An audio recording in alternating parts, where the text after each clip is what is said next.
Boa noite a todos. Nosso assunto é sobre o dom da mediunidade hoje. Inicialmente, então, nós vamos dizer que todo o nosso livro foi baseado nas duas revelações, a do século XIX com Allan Kardec e a do século XX com Chico Xavier. Partimos então para os conceitos de mediunidade.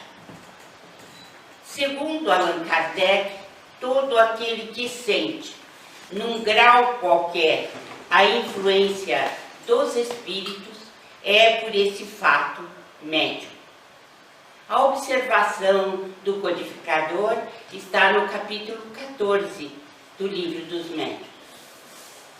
Emmanuel, na introdução ou no prefácio de Mediunidade e Sintonia, ele nos diz que mediunidade é força mental, talento criativo da alma, capacidade de comunicação e interpretação do espírito, ímã do próprio ser.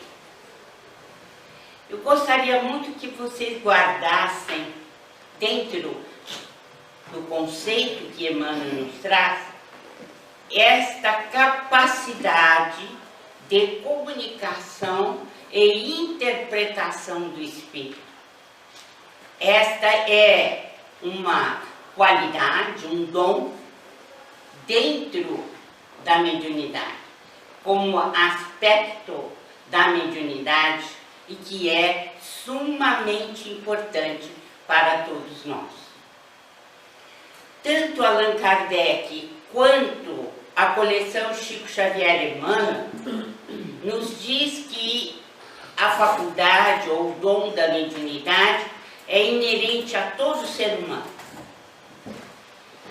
Médium, portanto, somos todos nós, como a faculdade de respirar. E aí vem a pergunta: como eu não sinto nada? Como eu não tenho assim uma sensibilidade que eu poderia dizer que é mediúnica? Muito bem, os espíritos nos dizem que a mediunidade primitiva, aquela que é inerente a todo ser humano, é a intuição. Todos nós somos dotados do sexto sentido, da intuição. Mas nós sabemos do dia a dia, da nossa atividade, que nós temos os médiuns ostensivos. O que seria médium ostensivo? Allan Kardec, no capítulo 23 do Livro dos Médiuns, nos diz que médium é aquele que tem uma mediunidade, uma faculdade bem caracterizada. Então, ele é médium psicógrafo, médium vidente, médium audiente, médium de efeitos físicos, e ele, então, exerce essa função. Nós poderíamos, pois, dizer, juntamente com Allan Kardec, no capítulo 23 do Livro dos Médiuns, que médium ostensivo é aquele que tem uma faculdade bem caracterizada.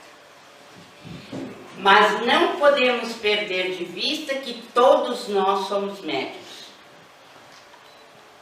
O mais importante e que a gente não tem muitas vezes a conexão devida com essa informação.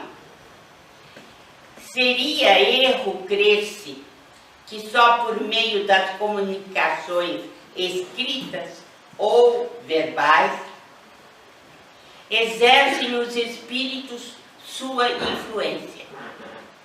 Ela é de todos os instantes, e mesmo os que não se ocupam com espíritos ou até não creem neles estão expostos a sofrer. Palavras de Allan Kardec em O Livro dos Médiuns, no capítulo 23. Devemos prestar bastante atenção nessa orientação do codificador. Mesmo os que não creem em espíritos, mesmo aqueles que dizem que não tem nada a ver com espiritualidade ou com o mundo dos fantasmas, não é? Todos nós temos ligação com o mundo espiritual, quer a gente queira ou não. Isso não importa. Mediunidade é algo inerente ao ser humano. Não adianta dizer que não queremos exercê-la. Elas existem em todos nós. Então, Emmanuel nos diz em O Consolador, na questão 388, que é um dos atributos do ser humano e que agora está surgindo com mais intensidade. Então, é um atributo nosso, é um dom que recebemos e nós não podemos fugir disso. Estamos atingindo um nível em que é impossível deixar de ter correlação com o mundo espiritual. Kardec teve vários méritos. Nós não estamos aqui para relembrá-los todos, mas principalmente um. Ele introduziu no mundo a pesquisa da alma, um mundo novo. E mais tarde, entre os parapsicólogos, eles diriam que a descoberta do mundo espiritual tinha ou tem o mesmo peso, a mesma importância da descoberta dos micro-organismos, dos micróbios, do mundo invisível. Era mais importante que essa descoberta. E nós estamos vendo que à medida que o tempo passa, a situação realmente nos mostra que é importante conhecer a correlação entre os dois mundos. O mediunismo, ele é entendido como sendo a forma empírica da mediunidade. Alguém que é médium e passa a exercer sem nenhuma orientação, sem algo que possa realmente dizer: esta deve ser a conduta do médium. Por exemplo, quando nós dizemos mediunidade. Mediunidade é a disciplina, é a ação útil do dom que recebemos. Então, há uma distinção entre as coisas. E dentro da questão da mediunidade, é importante mesmo a especialização.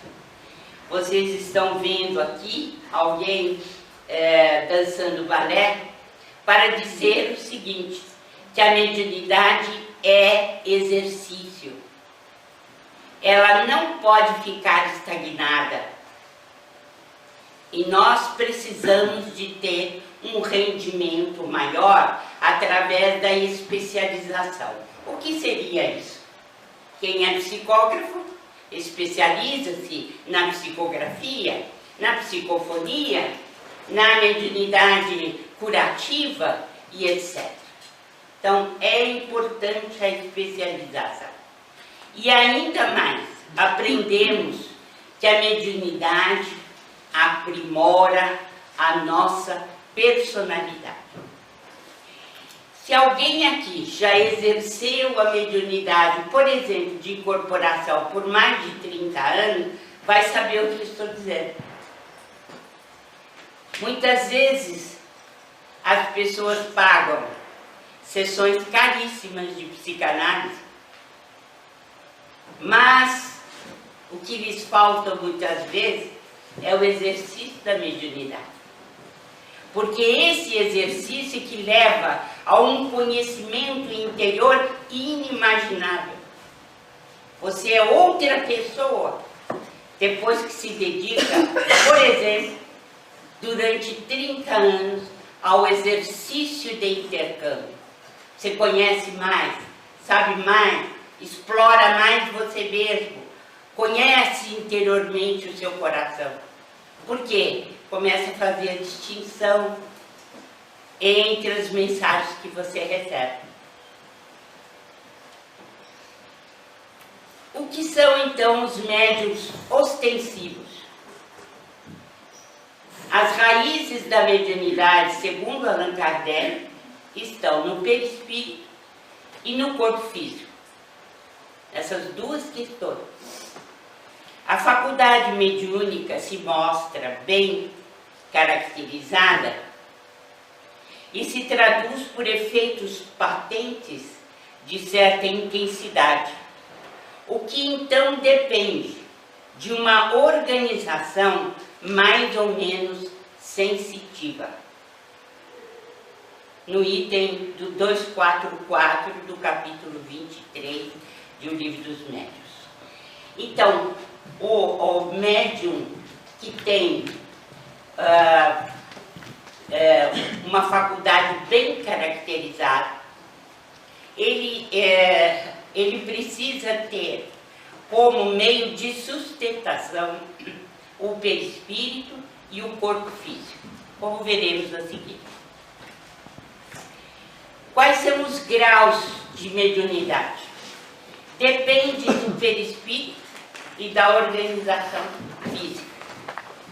Segundo Emmanuel, alarga a janela ganhada dos 5 sentidos, conforme se lê em O Consolador. Qual é a prova que nós temos de que o desenvolvimento do perispírito leva a uma mediunidade ostensiva? A mediunidade dos santos. Nós temos exemplos na história muito importantes de santos que eram naturalmente médiuns. Então, isto nos leva à compreensão de que o depuramento do perispírito automaticamente leva você ao desenvolvimento da mediunidade, ou alcançar uma trajetória espiritual guiado por dons mediúnicos. E isto também ocorre, e sempre ocorreu dentro da Igreja Católica, exatamente porque os santos que foram canonizados e que fizeram milagres são sempre aqueles que demonstraram uma mediunidade autêntica. Mas e essas outras mediunidades? Por exemplo, a minha, Mequetrefe, né? Que não tem santidade nenhuma. Como é que nós podemos explicá-lo? Então, a intervenção espiritual existe no nosso perispírito antes do renascimento, para que a gente possa exercer a faculdade mediúnica. Vocês querem ver uma explicação disso? Leiam Os Mensageiros, no capítulo 3. Lá André Luiz aprende, vejam bem, que centenas de espíritos renascem todo ano. Ano, não são 50 anos. Centenas de espíritos renascem para exercer a mediunidade. Onde eles estão? Quem é que está falhando? É uma boa pergunta para nós que militamos dentro da doutrina.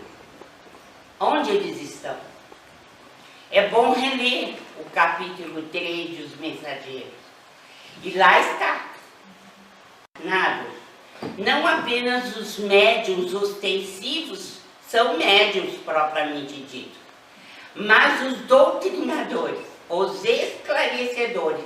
Tem que ter a mediunidade intuitiva muito bem ampliada e alargada, para que possam atender nas sessões. Então, os espíritos que nos orientam, eles nos dizem que a faculdade mediúnica existe tanto para o médium ostensivo quanto para os doutrinadores. E nós já podemos ver os efeitos da influência do dom mediúnico mais desenvolvido. Por quê? São os casos de depressão, ansiedade e medo. Quanto mais nós nos aproximamos de uma imensa faixa de atividades espirituais negativas, através da intuição, através da mediunidade, mais deprimidos, mais ansiosos, mais medrosos ficamos, porque não sabemos lidar com esse tipo de intercâmbio. Bem, por que a mediunidade está ligada ao perispírito? Vamos ver um pouco do que seria o próprio perispírito, segundo Allan Kardec e a coleção Chico Xavier Emmanuel. O perispírito é constituído de matéria desconhecida, em outro estado vibratório. É um organismo delicado, sutil, com extremo poder plástico, que se modifica pelo pensamento. Ele é extremamente sensível ao pensamento e traduz o pensamento para o corpo físico.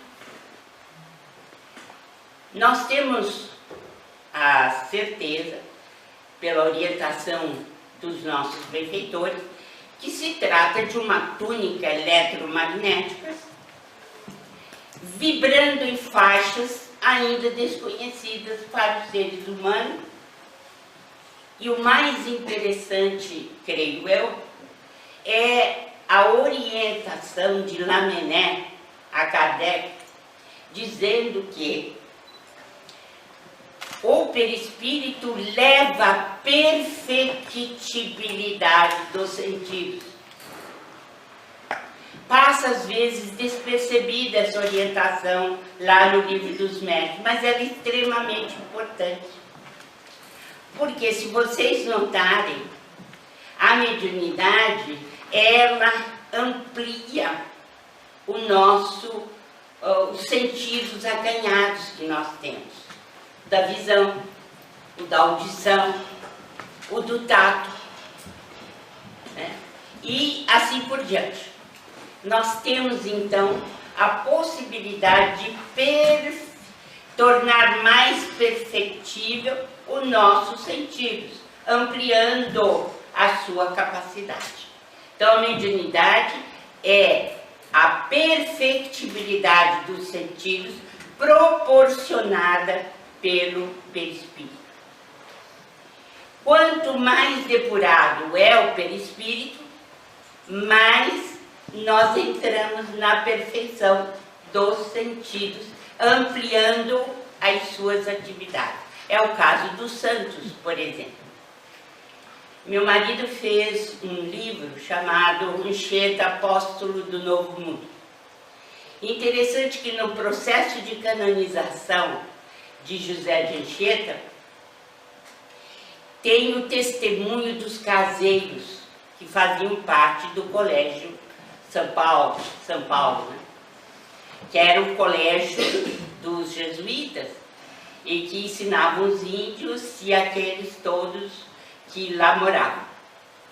E há um testemunho dizendo que eles ouviram de madrugada os sinos batendo na igreja e toda a capela iluminada, mas era o local onde dormia José de Anchieta, e que ao chegarem viram José de Anchieta levitando quase no teto e irradiando luz para todos os carros, todas as dependências, e os sinos batendo num fenômeno de efeito físico extraordinário. Está no processo de canonização de José de Egea. Vejam vocês, um santo, né, que nós tivemos no Brasil, fundador juntamente com Emmanuel, que é o padre Manuel da Nóbrega, fundador da cidade de São Paulo. Então nós vemos assim que ele já exercia muitas das suas funções naturalmente, como se um santo que é, né? Quais são os centros de força do perispírito? O coronário, que é o mais em cima, que capta as energias solares e a espiritualidade superior. O cerebral, que está entre as sobrancelhas, que está ligado ao órgão dos sentidos, aos processos de inteligência.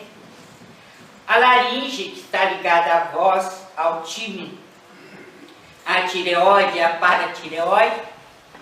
O cardíaco, né, ligado à emoção e equilíbrio. O esplênico, ligado aos recursos vitais e à movimentação do duplo etérico, né, do ectoplasma. O gástrico, que está ligado aos alimentos e aos fluidos. E o genésico, que é o modelador de formas. Vocês têm aí os centros de força ligados ao perispírito. Qual é o nosso cartão de visita? Como é que o médium é conhecido? Pela sua aura, pelo seu halo vital. Ele irradia uma espécie de atmosfera. E essa atmosfera é como se fosse uma plataforma onipresente. De que é formada a aura? De correntes atômicas dos pensamentos. Os nossos pensamentos circulam em nossa aura. E nós somos conhecidos no mundo espiritual. E seríamos aqui também, se pudéssemos ver a nossa aura, ou a aura das outras pessoas. Nós somos conhecidos e contatados através da aura. Ah, como é que será que o espírito então veio e se sentiu atraído por nós? Exatamente pelo tipo de aura que nós irradiamos. Eles conhecem as nossas fraquezas, os pontos fracos, as necessidades que nós temos e tudo mais. Sejam eles protetores ou inferiores, os espíritos nos conhecem. Por isso, o cartão de visita de cada um de nós é a aura. Bem, para compreender a aura, o perispírito não se acha encerrado nos limites do corpo, como uma caixa. Por sua natureza fluídica, é expansível, irradia para o exterior e forma em torno do corpo uma espécie de atmosfera que o pensamento e a força de vontade podem dilatar. Então nós temos aí uma explicação de André Luiz para o que seja a nossa alma. E como é que nós realizamos a permuta uns com os outros? Exatamente pela aura. A intuição está muito ligada à compreensão das auras, de quem nós somos e com quem nós contatamos.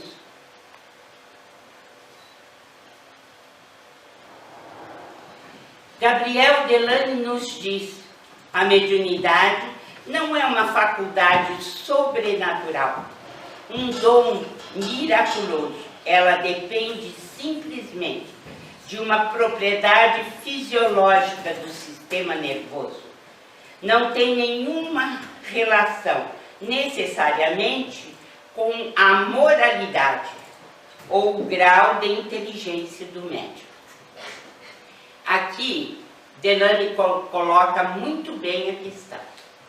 Quer dizer, a mediunidade não depende da moralidade. Ela depende, em grande parte, da questão física de cada um de nós. Bem, qual seria a questão física da mediunidade? Foi com André Luiz, em 1945, no livro Missionários da Luz, que nós tivemos as informações básicas para nós, né, do que, qual é o elemento físico do nosso organismo físico que permite esse tipo de dom funcionar, que permite a expansão da sensibilidade. Este elemento, essa estrutura, se chama epífise ou glândula pineal.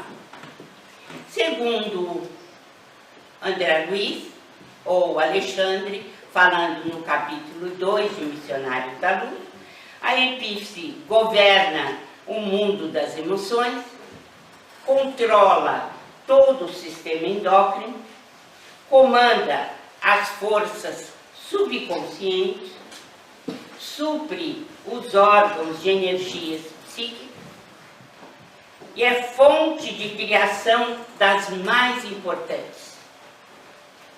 É a glândula da vida mental, é a glândula da mediunidade. Então, Gabriel Delany está certo.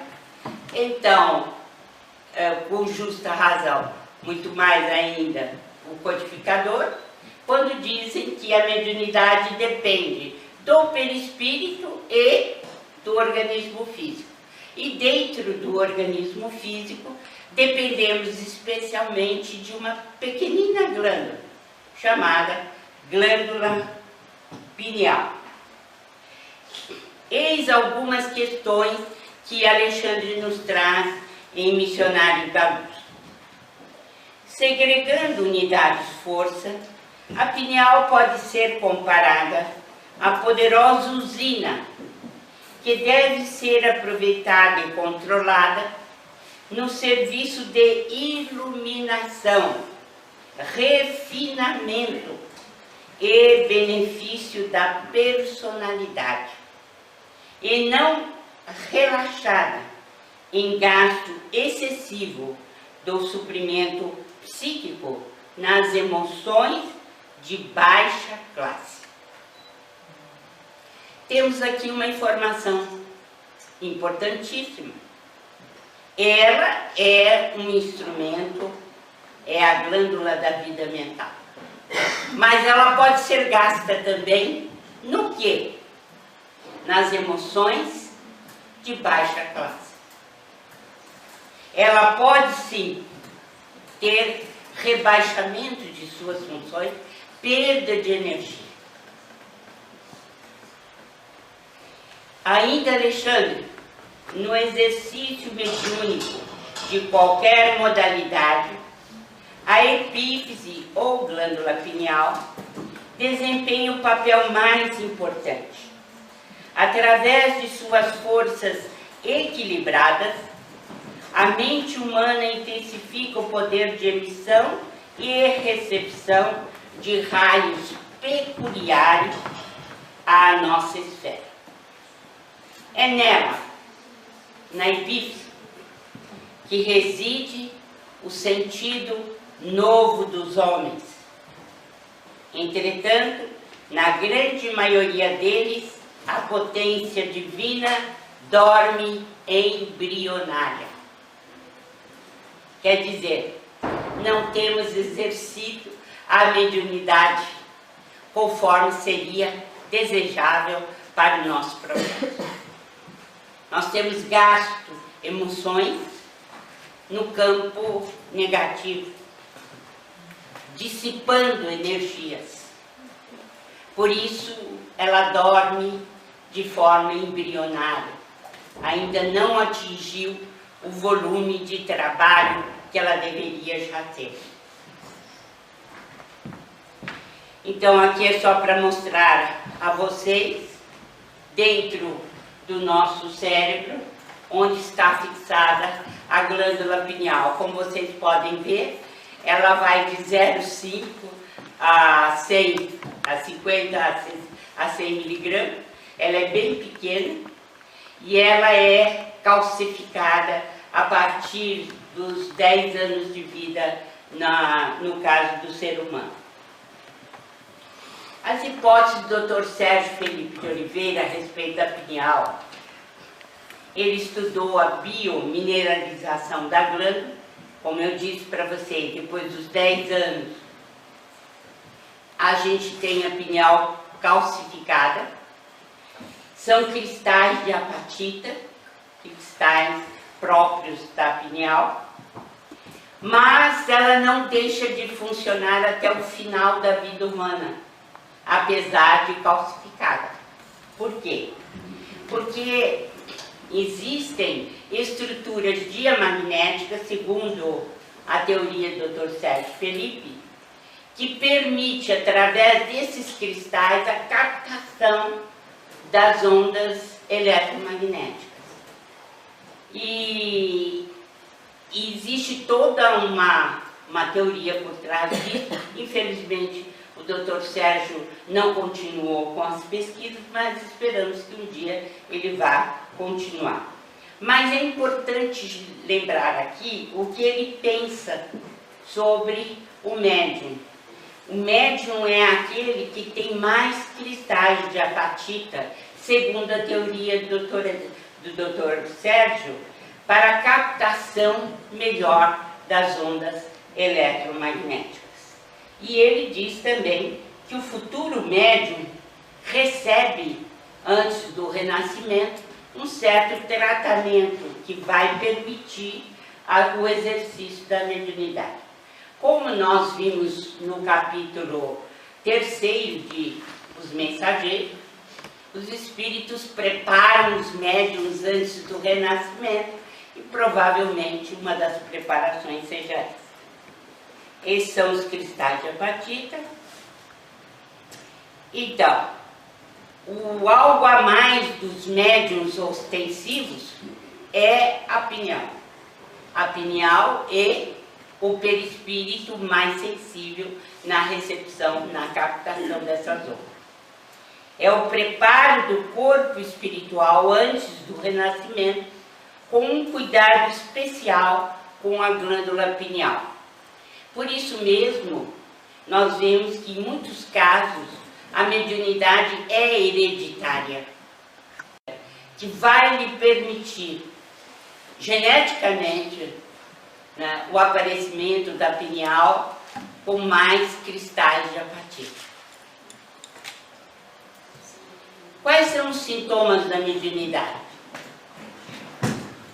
Choro inexplicável, batedeira ou taquicardia, arrepios pelo corpo, sonolência sem motivo, dores sem diagnóstico, mau humor, irritabilidade, pânico terrível sem causa definida.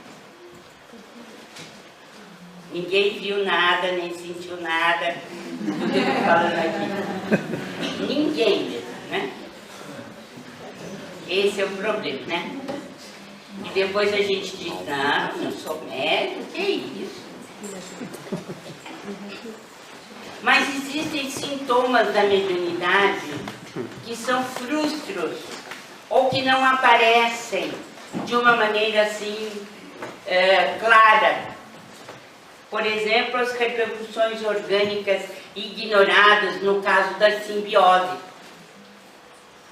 Nós podemos ter simbioses com espíritos, tanto no setor de alimentação, quanto no setor sexual, por exemplo, e que, no entanto, isso não aparece.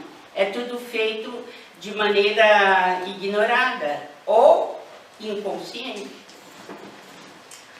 Ou podemos ter distúrbios da alimentação, no caso da bulimia, da anorexia, por exemplo, distúrbios do sono, insônia, sono exagerado, sonambulismo, bruxismo, terror noturno. São fenômenos frustros, Sim, da mediunidade. E perturbações da esfera sexual. Não estou dizendo homossexual, heterossexual, estou dizendo perturbações da área sexual, tanto para um lado quanto para o outro.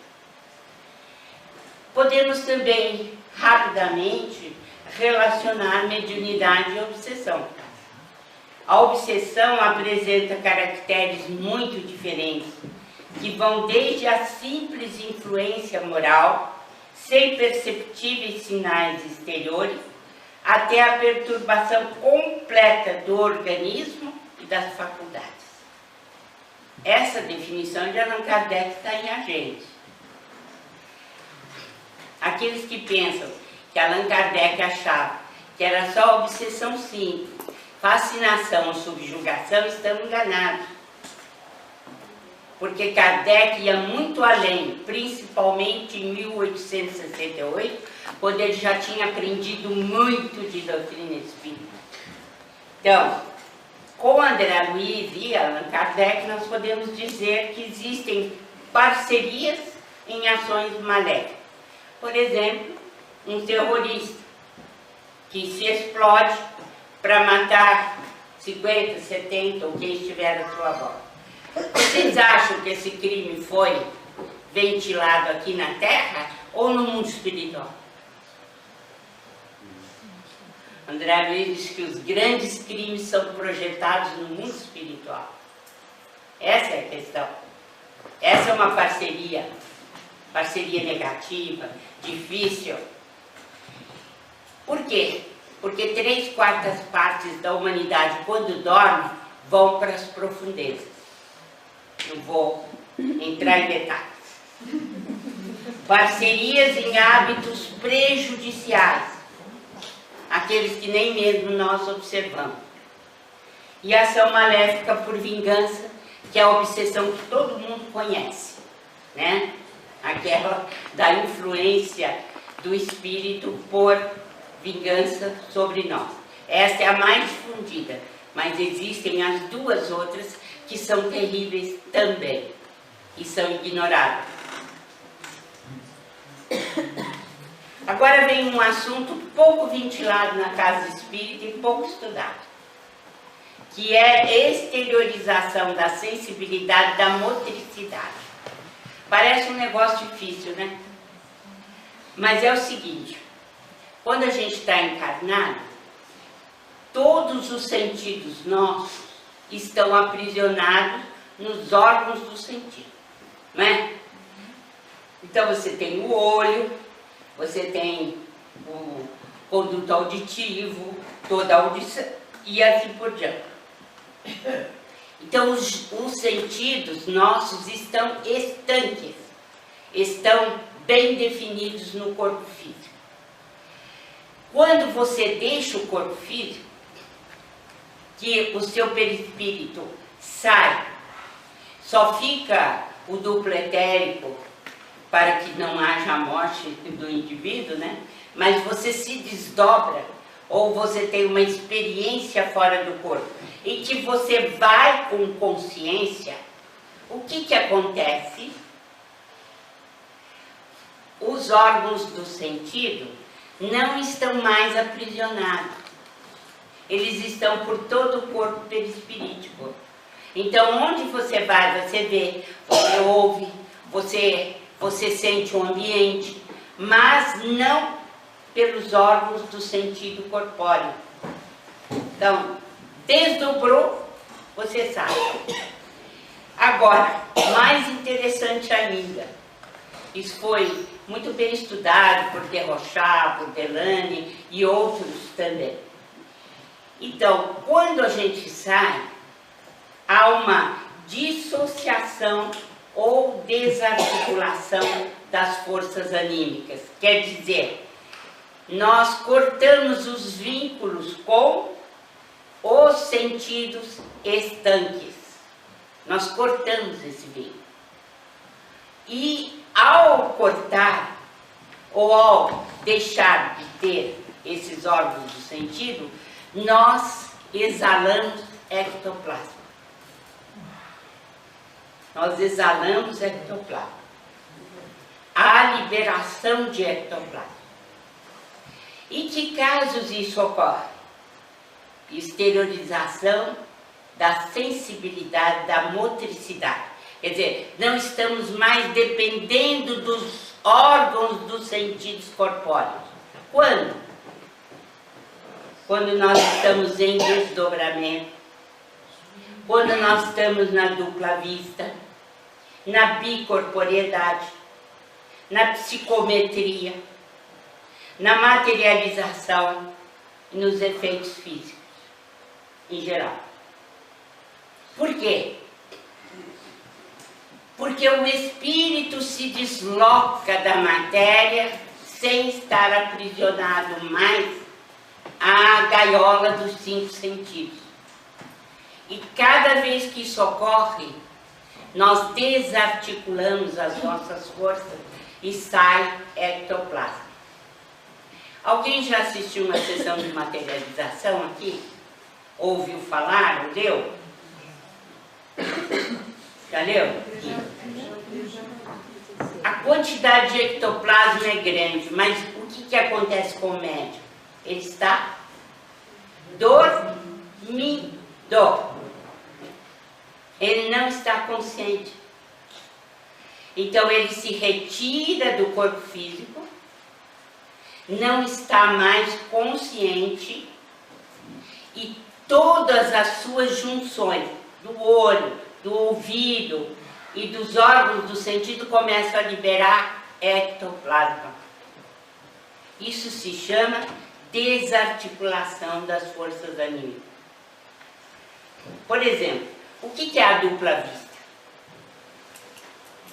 A dupla vista é quando você está num determinado lugar e você começa a enxergar coisas que se passam a 60 quilômetros, 70 quilômetros, 1000 quilômetros e começa a descrever um ambiente. O que está acontecendo nesse caso?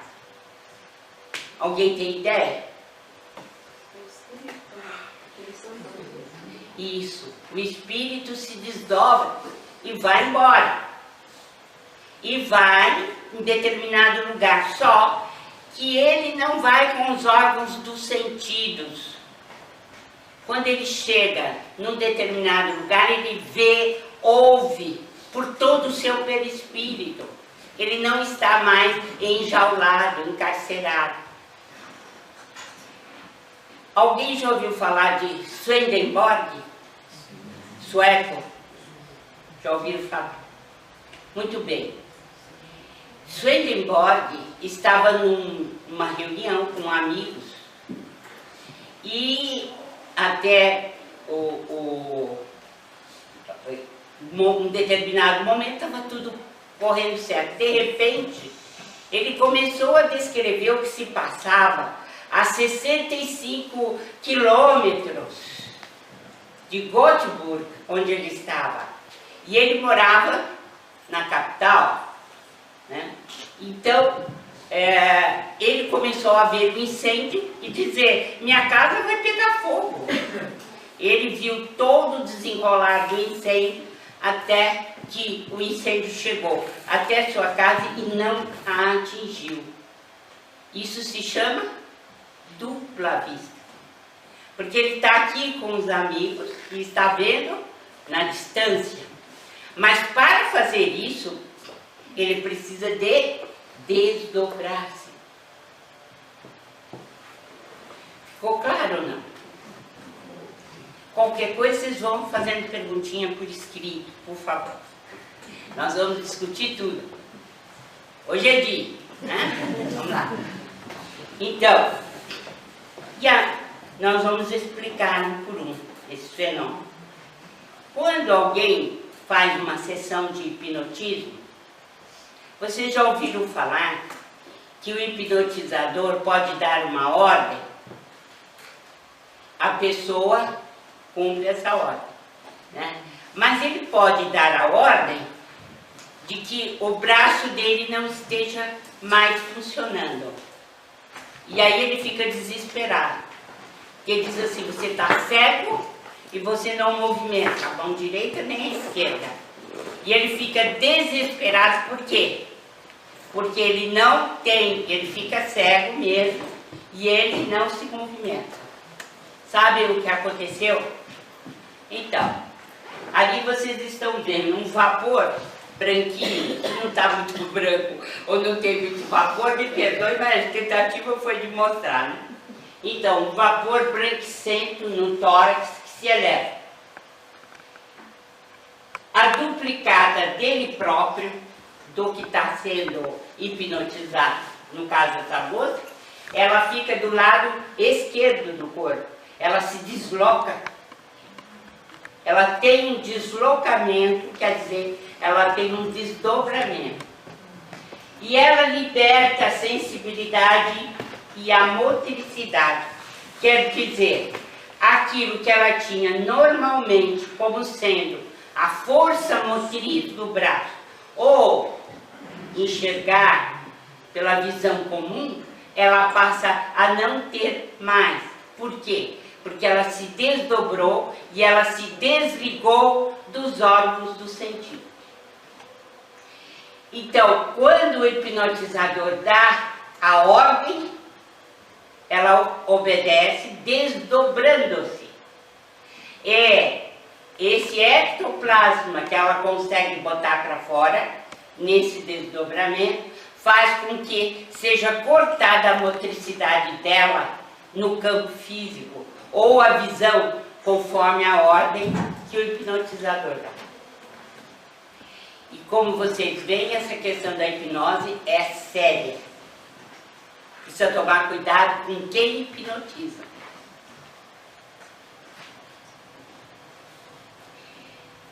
Então nós temos aí, eu disse até agora, né, um comunicador no mais amplo sentido, que é o ser humano.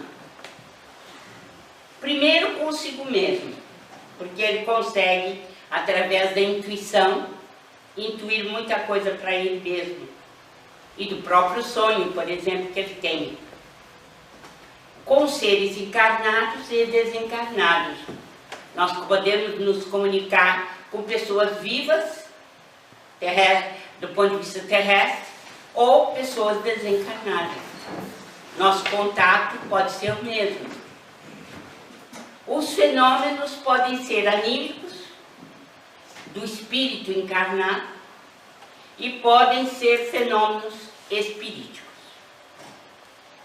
Eu gostaria muito de chamar a atenção para vocês, tomarem cuidado quando falarem em fenômenos anímicos. Porque normalmente vocês se referem aos fenômenos anímicos como sendo os de mistificação, os da interferência do médium, e não é verdade. Por exemplo, quer ver?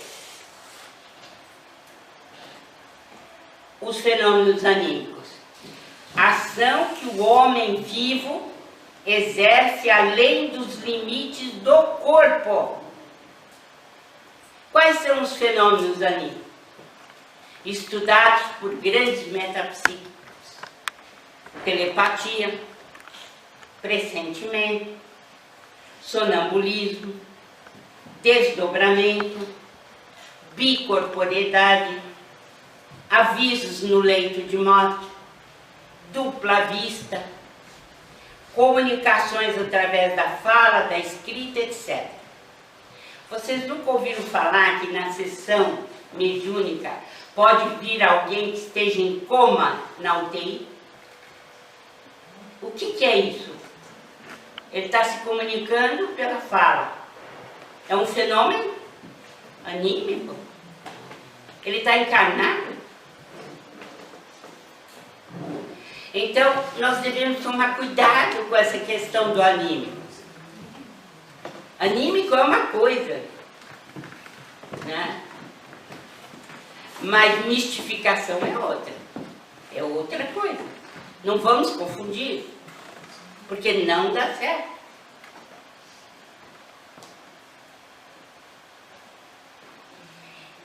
A telepatia, por exemplo, é um fenômeno anímico.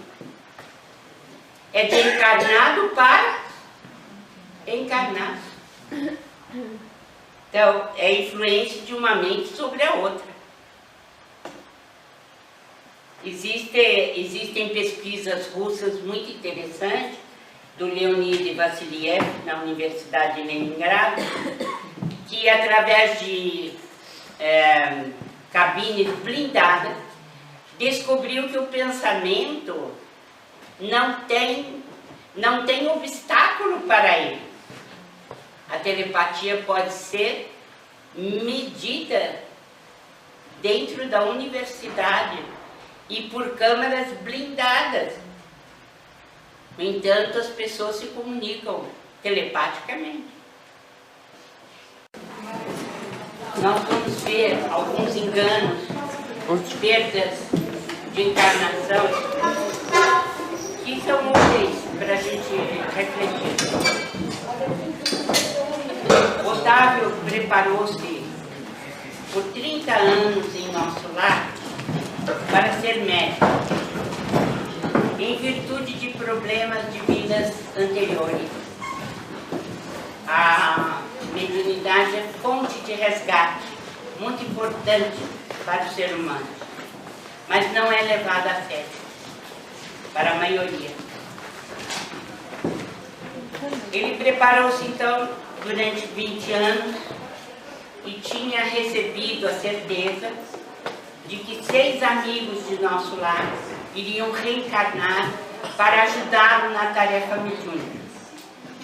Conforme programado, aos 13 anos ele ficou órfão de mãe. E aos 20 anos ele ficou órfão de pai.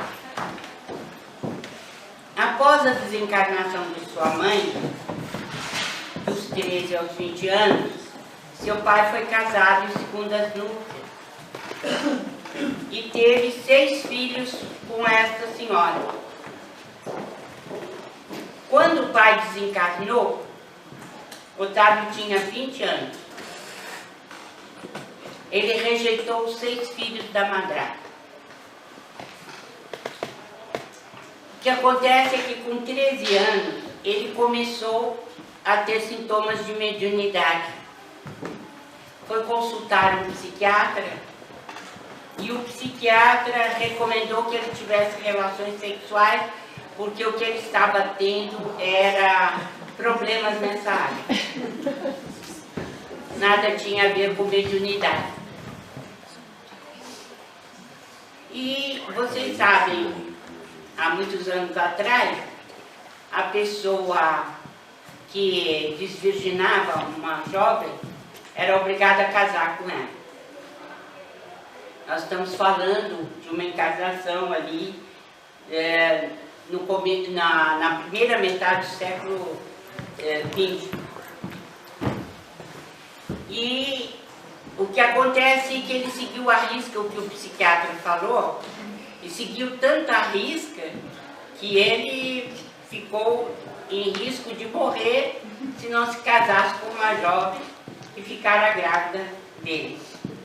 Ele casou-se com essa jovem, ela era um espírito muito inferior, teve um filho que também pertencia às esferas bastante negativas,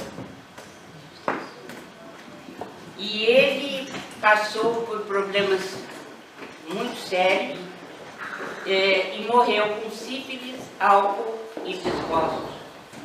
Mal tinha completado 40 anos.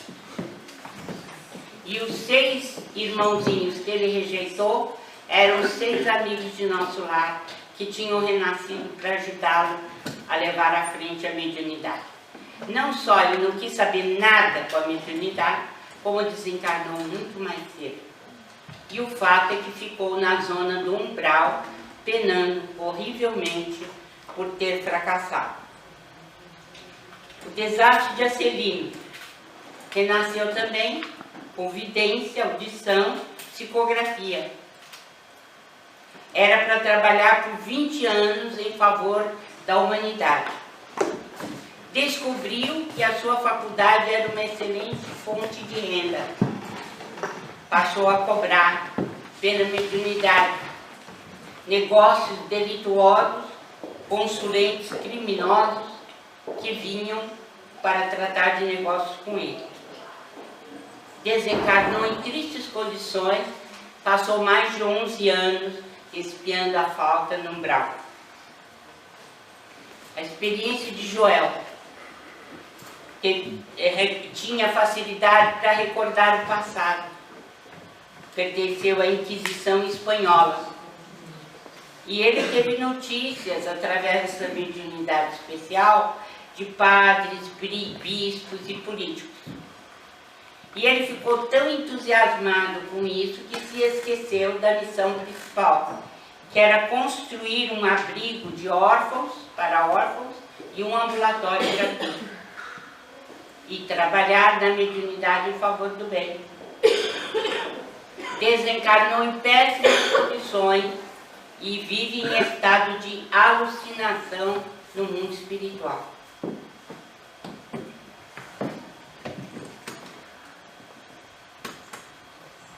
O engano de Monteiro.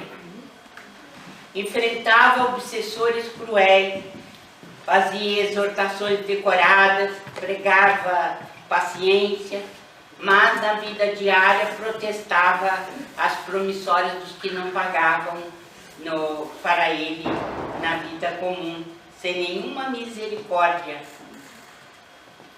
Como disse Veneranda, ele tinha aderido ao espiritismo prático.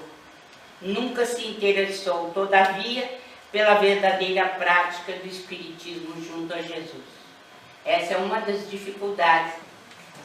E para terminar, quem fala que mediunidade é um dom é Allan Kardec. É um dom otorgado para o bem. Nós somos colocados entre forças inferiores e superiores e por isso evoluímos. Allan Kardec fala no Evangelho segundo o Espiritismo que os médiuns são árvores. As raízes estão no estudo e a seiva no coração. Existem árvores estéreis, diz ele, coisas inúteis, interesses mundanos. E que o médium deve ser bondoso, benevolente, modesto, digno. Para Chico Xavier, a primeira coisa que o médium deve fazer é evangelizar-se a si mesmo. Rechaçar o elogio, vacinar-se contra o personalismo e principalmente buscar educação e aprimoramento na conduta. É no serviço desinteressado ao próximo que o médium planta bondade, planta simpatia, planta bondade e colhe simpatia. Muito obrigada a todos por essa primeira parte.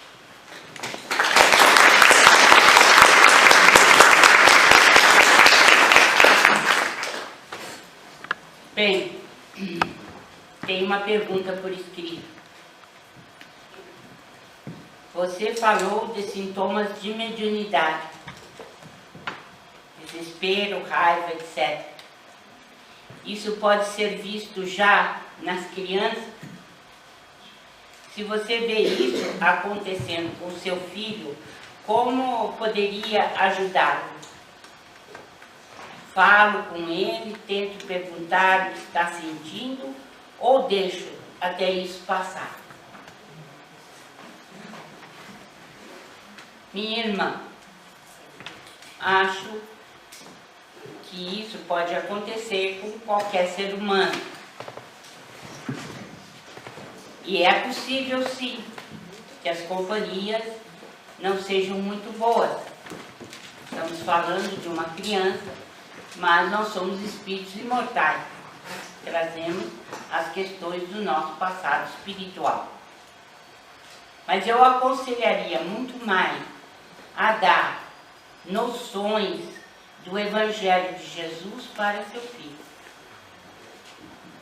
Essas noções do Evangelho, que estão no Evangelho segundo o Espiritismo, elas podem chegar ao coração do seu filho, se você fizer com ele uma oração e se tentar aproximá-lo dessas ideias, dizendo da necessidade de mudança que todos nós temos, tendo como nosso mestre Jesus.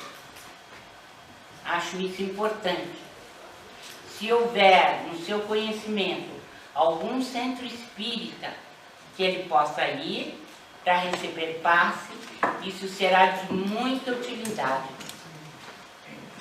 E se ele aceitar participar da evangelização infantil, vai ser mais formidável ainda. Por quê?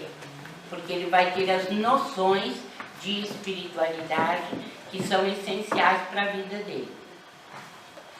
Mais importante do que dizer que seu filho é médium ou que está recebendo determinada influência, porque ele não vai entender, mais importante é dar meios para que ele introduza Jesus no seu coração, no seu entendimento, devagarinho, com amor, e ele irá compreender seguramente o que você quer dizer.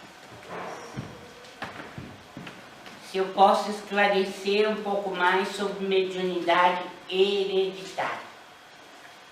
Então, o que nós queremos dizer é que existe na teoria do Dr. Sérgio Felipe de Oliveira, e nós achamos que tem uma congruência, é que nós podemos renascer em uma família de médiuns, porque podemos receber uma pineal geneticamente já trabalhada e que possa nos fornecer, por exemplo, uma maior quantidade de pinealócitos ou de produção de cristais de apatita, ou ainda mais de produção de melatonina, que é o hormônio diretamente ligado à pineal. Não tenho ainda dados científicos para dizer que é uma realidade. No entanto, observa-se isso na prática, que muitos médiuns renascem em famílias de médiuns e que já recebem, então, uma genética consoante à responsabilidade que vão assumir no campo da mediunidade. Isso é ótimo. Em relação à dupla vista, então, eu só queria saber, quando a pessoa, igual o Swedenborg, enxerga ao longe o que se passa, como é então que essa pessoa está falando ao mesmo tempo no corpo que estaria com os sentidos adormecidos, porque os sentidos foram lá no outro lugar? Como seria possível essa pessoa ao mesmo tempo estar falando e comunicando aos presentes que estão lá sobre isso? Como se separa essa parte? Os olhos estão lá e a boca está aqui? Como é isso? Ele está consciente nos dois lugares. E está consciente porque é o espírito que comanda tudo. E o espírito está deslocado com o seu perispírito deslocado. No entanto, ele exerce toda a influência sobre o corpo físico que ele deixou naquele momento, ou que está ali naquele momento. Então, o fenômeno de dupla vista, ele tem menos encargo, por exemplo, do que o da bicorporeidade. Porque na bicorporeidade, o corpo está sendo visto por dezenas, centenas e tal, e também o corporificado está no outro lugar, materializado, sendo visto, né? Então, na dupla vista é um fenômeno um pouco mais reduzido, porque houve o deslocamento, há o deslocamento, é quase imediato, mas ele permanece no mesmo lugar com o corpo físico e com possibilidade de falar. Então, ele tem o comando nas duas pontas, né? Agora, durante aquele tempo que ele se desloca, uma parte do ectoplasma dele também se evola, né? Vai para o meio ambiente. E ele pode produzir fenômenos, inclusive, ali junto dos que estão ali, ou não, dependendo da vontade dele. Agora, o comando mental para o corpo físico é direto. Ele não perdeu a consciência. Ele permanece com a consciência. Sempre achei que o bruxismo fosse um reflexo da ansiedade, do estresse cotidiano, mas como é que isso é visto pelo ponto de vista do fenômeno anímico? Como é? O bruxismo. A primeira parte do Chico, o que tem? O bruxismo, eu Bruxismo. sempre achei como se fosse um resultado, um reflexo da ansiedade da gente, do estresse que a gente vive no cotidiano, mas sim, pelo ponto de vista do fenômeno anímico, como é que isso é explicado? Então, o bruxismo, ele pode ser exacerbado, por exemplo, através de uma influência negativa. Por exemplo, o medo que a gente tem de encontrar determinados espíritos com os quais nós não nos damos bem. Daí nasce uma certa ansiedade nossa ao deparar com esses espíritos à noite. Daí o terror noturno e, consequentemente, o ranger de dentes, que resulta de uma certa ansiedade da gente de não poder suplantar aquele fenômeno. Então, a questão, a própria ansiedade da gente também já nasce do fato de você não ter certeza se você vai conseguir resolver a questão ou não, principalmente se tratando de inimigo. Uma coisa é você encontrar inimigo aqui embaixo, né, no dia a dia. A outra é você não ter certeza se vai conseguir se safar quando encontrar do ponto de vista espiritual esse inimigo. Daí a exacerbação do fenômeno. Doutora Marlene, e quando o bruxismo acontece durante o dia, direto? Acordada, a pessoa não dorme. Bruxismo durante o dia Sem também significa uma ansiedade e uma dificuldade da alma em vencer certos aprisionamentos. Pode se dar à noite ou de dia. Como se trata esse problema? Como que trata este problema, essa questão? Qual seria o lado? acho que o passe, a água fluidificada ajudam muito, mas principalmente a oração. A gente levanta com o Evangelho na mão e dorme com ele na mão, orando, né? Porque é o seguinte, para que a gente sobrepuje o mal, você precisa colocar gente boa junto com você. O teu mentor. Você precisa colocar os espíritos superiores junto com você. E para isso é só a fé. Há o desenvolvimento da fé. Eu não digo que se vocês tomarem determinados remédios por algum tempo, mas você não pode ficar dependente de um remédio. Você pode ser auxiliada por um remédio, mas você não pode se tornar dependente do remédio. André Luiz é muito claro na coleção dele. Ele disse que determinados remédios são ditadores para o nosso espírito e nos imprimem uma determinada conduta. A gente precisa tomar cuidado. Entendeu? Então, o que a gente puder suplantar do ponto de vista psicológico, dizemos assim, do ponto de vista psicológico, o que a gente puder suplantar sem essa questão é muito superior a você ter que ficar dependente de remédio. Tem gente, por exemplo, que não dorme sem um remédio hipnótico. Há pessoas que não dormem, né? Eu não consigo dormir. aí já está junto com o que André Luiz falou. Quer dizer, você ficou, ele é ditador da tua conduta, ao teu espírito. O teu espírito não suplantou o problema. Entendeu o que eu quis dizer? Então, toda vez, minha filha, que você quiser suplantar alguma coisa, pega no Evangelho. E a oração de manhã e a oração à noite. E chama o seu espírito guia. Cada um de nós tem um. A gente já nasce com ele. Então, chame por ele. E assim a gente tem que fazer para os nossos filhos, tem que fazer para a gente, né? Menino, por exemplo, quando é rebelde. Menina, menino. Ele está dormindo, começa a dormir, mãe ou pai, ou seja lá quem for, faz uma leitura de um texto pequenininho e conversa com ele ou com a criança. Conversa e fala, tenha confiança no seu mentor, procure espiritualizar-se. A melhora é muito grande, mas tem que ter paciência, esperar. E o aceleramento? Aceleramento no coração. O quê? O aceleramento do coração. A batedeira? Sim.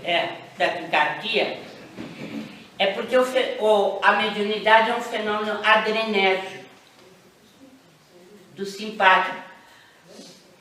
E o simpático mexe com toda essa área, né?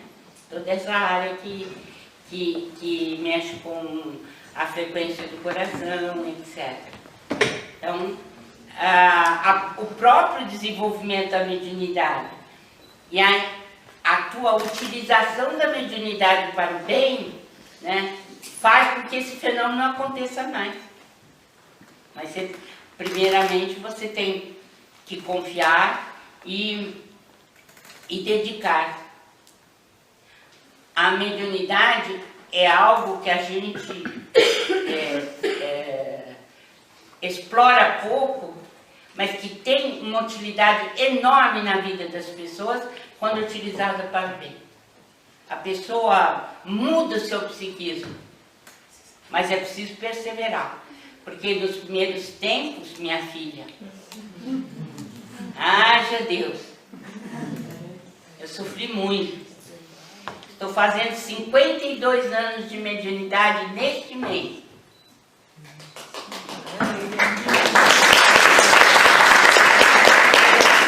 Só faltei no período de gravidez, porque não pode. A gravidez não pode. Mas levei a sério essa questão. E ainda não creio que eu vá largar tão cedo. Porque foi isso que me deu uma certa independência para, por exemplo, não entrar em crise em nenhum momento, saber esperar.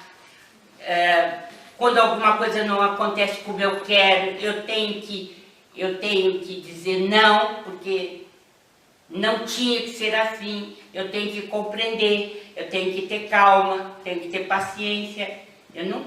Quer dizer, se a gente não exercita a mediunidade, é como se a gente fosse um corcel sem rumo, correndo e vai e cai no abismo. Entendeu? Agora, quando a gente aceita a mediunidade, o corcel tem a sela e obedece ao cavaleiro. Ele aprende a marchar, ele aprende a superar os obstáculos. Assim também é o médico.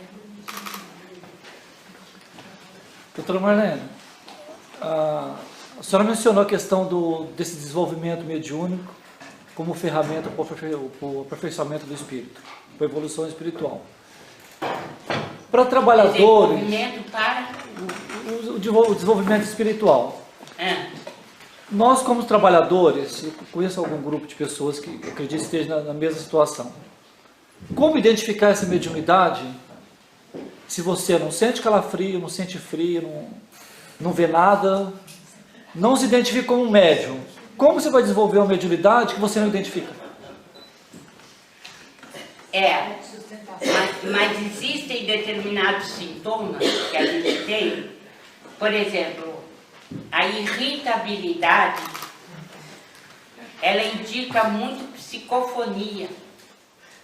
Por quê?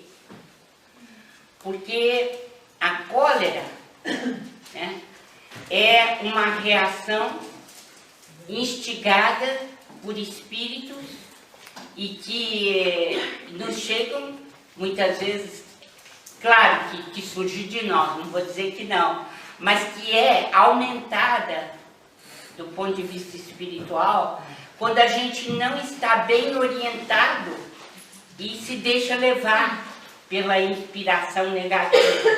Então a irritabilidade é muito indicativo de psicofonia. Precisa tomar cuidado, né? A psicografia, o que é muito indicativo é assim, muita imaginação, muita coisa assim ligada mais a sonhos que não tem muita consistência e tudo mais. Então, eu acho que tem sim determinados sintomas que, se a gente prestar atenção, eles são indicativos de mediunidade. Então existe a necessidade. Por exemplo, que está com pânico, que está chorando à toa, que não sabe de onde vem a tristeza, que não vê isso, corre para a mesa, meu filho. Tá caindo de maduro, entendeu? Então, cada caso é um caso, você tem razão nisso, cada caso é um caso. Mas a gente vai notando, por exemplo, que muitas vezes a coisa se complica, vai tudo bem. De repente a mediunidade começa a aflorar com mais facilidade. Tudo isso precisa ser observado. Tá certo?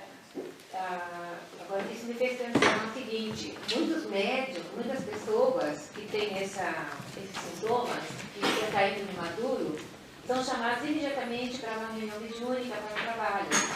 Mas às vezes não tem nem conhecimento na área da doutrina espírita, nada. E como é que a gente faz então com essas pessoas? Acolhe, põe devagarzinho, dá um curso separado, prepara para o trabalho mediúnico, o convite, ele estuda junto com os demais que já estão trabalhando. O que isso implicaria no sentido da harmonização do grupo? Nós, lá no Grupo Espírita Cabachuto, nós temos 17 salas de reunião mediúnica. Por quê? Porque lá em São Paulo ficou essa mania de curso. Se a pessoa não fizer 5, 6 anos, ela não pode entrar. Resultado, ela já foi para o Pinel, depois de 5, 6 anos. Né? Então, o problema é assim, meu pai sempre me ensinou, e Chico foi a mesma coisa. Aprendi com os dois. Você põe para a prática mediúnica e ao mesmo tempo você assiste a pessoa com a teoria. Que o diretor do trabalho, aquele que se propõe a ser o esclarecedor mor, que tem outros esclarecedores, ele tem que ter espírito de renúncia e prática da abnegação. Por quê? Porque o médium, de um modo geral, ele é um indisciplinado. Por nada indisciplinado. Então, o esclarecedor, ele não pode brincar em serviço. E ele tem que exigir do médium determinadas coisas sem magoá-lo, claro. Né? Mas o médium tem que aprender a obedecer. Por isso ele é médium. Se ele não aceita o diretor do trabalho dizer para ele o que ele tem que fazer, então nem adianta começar. Porque a primeira coisa que o médium tem que fazer é aprender a obedecer. Porque se ele vai falar em nome de outra pessoa, ele está obedecendo outra pessoa. Não é? Então eu chego lá. Nós, nas nossas tarefas, nós estamos fazendo assim, ó, a gente dá meia hora de teoria, mas teoria básica, importante para a pessoa. E à medida que os grupos vão se desenvolvendo, eles vão lendo toda a coleção de André Luiz. e todo mundo separando a parte mediúnica. Ele disse isso da mediunidade, falou aquilo. Então nós temos grupos craques já. Por quê? Porque tudo é formado na base do livro dos médios que eles já leram e do André Luiz. Então começou a separar as lições relativas ao que eles têm que aprender. Por exemplo, um deles acabou Libertação. Libertação é um livro fantástico, se você quiser entender as forças negativas. Porque nós tivemos uma comunicação do Kaiba Schutter dizendo que as comunicações dos espíritos muito atrasados iriam se acelerar, porque eles tinham recebido a ordem que tinham que desocupar o planeta. Entendeu? Eles iam embora. Vão embora. Então, que era a última oportunidade deles. Então, que nos preparássemos ali, porque ia aumentar o número de espíritos que tinham recebido a ordem, que estavam bastante desesperados, mas não demonstravam esse desespero. Eles estavam com zombaria e não levando a sério o recado que receberam, mas que Jesus mandou o recado de ponta a ponta, de que a Terra iria mudar e que eles teriam que mudar. Ou eles se enquadravam ou mudariam. Então eu acredito que nós estamos recebendo uma quantidade de espíritos impressionante, exatamente como ele falou, entendeu? Então nós temos que estar preparados, porque também é uma caridade maior de dizer, meu irmão, chegou sua hora. Mas tem maneiras de dizer isso daí, né?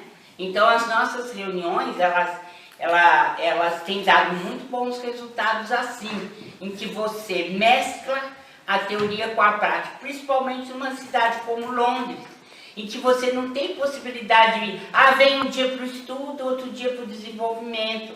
Fica muito difícil. Eu entendo, porque São Paulo é a mesma coisa. A dificuldade também é enorme. São cidades grandes, difíceis, né? Acredito que você fazendo assim, dando assistência para quem está começando, encontrando companheiros que possam te ajudar, vai ter um resultado muito bom, porque tem muito espírito esperando essa assistência. Muito. Mas é aconselhável não fazer sessões em casos assim, né? Ter um centro espírita aconselha muito. No caso, as sessões em casa a gente precisa tomar bastante cuidado, né? No caso, porque antigamente, quando o espiritismo não tinha nada, muitas famílias tinham que albergar a sessão na própria casa. Muitas vezes arrumava até um quartinho separado, qualquer coisa, né?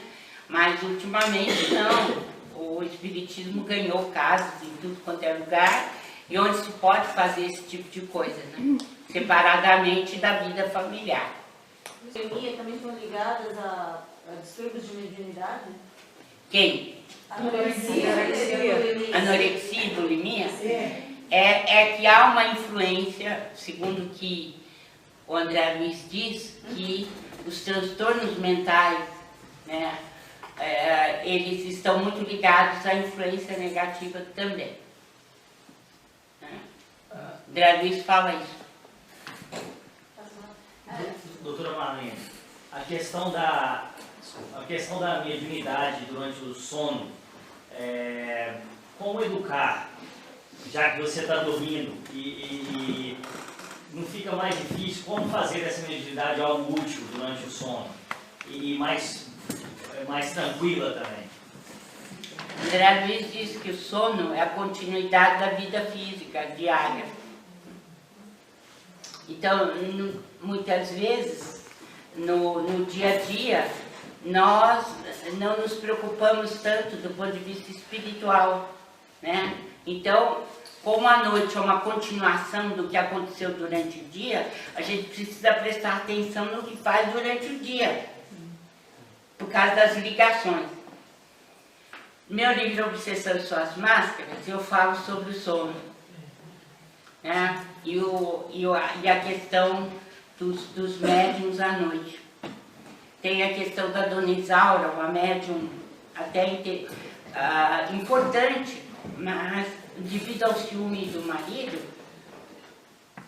ela, quando dorme, vai para uma região das profundezas, abaixo da terra. Né? Então, ela começa a conversar com dois espíritos que ela pensa que são iluminados e estão nas trevas. E eles é que ficam colocando na cabeça dela que ela tem que ferrotear o marido, entendeu? Que ele não vale mesmo nada, aquelas coisas, né? Falam de uma forma bastante melíflua, que é para ela ficar engambelada, né? Quando ela torna a vida do marido um inferno, entendeu? Então, há outros casos lá do Marcondes, também, de um outro que falou mal do outro, o outro não deixou dormir, essas coisas todas. Então, aquilo, isso todos são casos práticos que ocorreram na coleção André Luiz, que ensinam muito a gente, entendeu?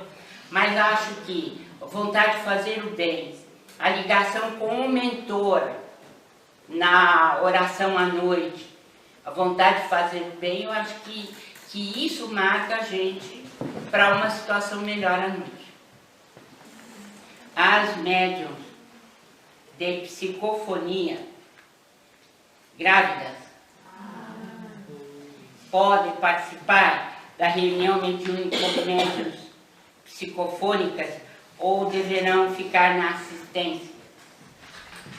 Podem ficar na assistência. Receber espírito na reunião mediúnica, não. Ela já está incorporada com um espírito. E o espírito sofreria a influência das vibrações negativas. E talvez ela não tenha tantos recursos assim para proteger o filho dela lá. Porque ela está imbricada, né? Como é que ela vai defender? Doutora Marlene, e a questão dela não dar passes, qual seria essa ligação? É a mesma coisa, porque você pode estar diante de um caso de obsessão, ou você precisa do teu ectoplasma para oferecer para o seu filho, que está se formando lá dentro. Está se dando uma ectoplasmia. Ele está se materializando. Ela precisa dos seus recursos para ela mesma e para o filho. E essa orientação é de Bezerra de Menezes pelo Chico. Ele tem que levar em consideração.